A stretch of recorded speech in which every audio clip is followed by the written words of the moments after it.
Hi, in this video I'll be talking about the 3D Minesweeper game and how we went about implementing it.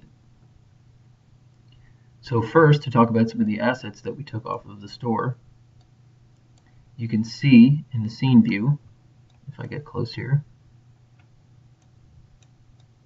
you can see, first of all, you can see the textures in the fence, which we got off of the asset store.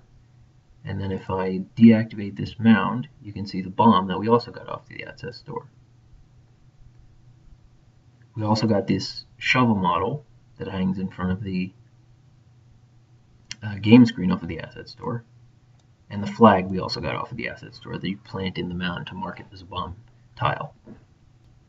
The rest of the things we made ourselves. So the way we went about implementing the game is in the start function in one of our main scripts called board creator, we duplicated the bomb and the mound and the text that marks the number of adjacent bombs for each tile, and we duplicated them on a grid using consistent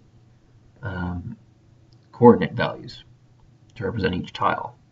So if we take a look at the script, you can see the tiles are represented by 225 size arrays for the 15 by 15 tile board. In the start function, we initialize the bombs and we initialize the numbers, and we also initialize the mounds on top to hide the bombs and the numbers. So we use the tile size of 2 by 2. So using those measurements, the bombs are inserted into the bomb array randomly based on the number of bombs that is set through the Unity editor through numBombs, this variable. Then once all the bombs are in place, we go to init numbers, and all you have to do is label the tiles with the number of adjacent bombs, including diagonals. We create a canvas, we initialize a canvas on each tile, and we set the text value of the text game object on that canvas to be the number of adjacent bombs. And then for the mounds, there's no conditionals. We just, every tile has a mound to hide either the text or the bomb, whichever is on that tile. To control player interactions, we have a mound controller script which is attached to each mound. Using the function onMouseOver, we allow the player to click a mound or to dig it up to see whether there's a bomb or a tile.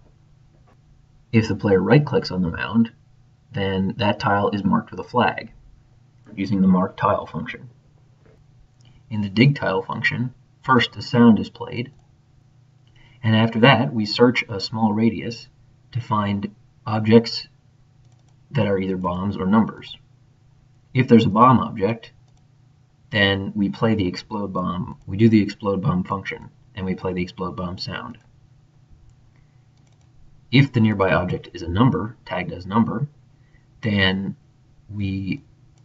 and that number is 0, then that means we dug up a tile that was not adjacent to any bombs. So according to the Minesweeper rules, that tile should be revealed, and all of its adjacent tiles should be revealed. And recursively, if the tiles that were then revealed were zeros, then all of their adjacent tiles should be revealed. So that's accomplished by the clear adjacent tiles function. On the start page, we have a simple UI that only allows a single input, the key S. And if that button is pressed, then we load the game scene. We also have a controller for the game UI in the game scene with public functions that allow for activating the game over objects and the winning objects.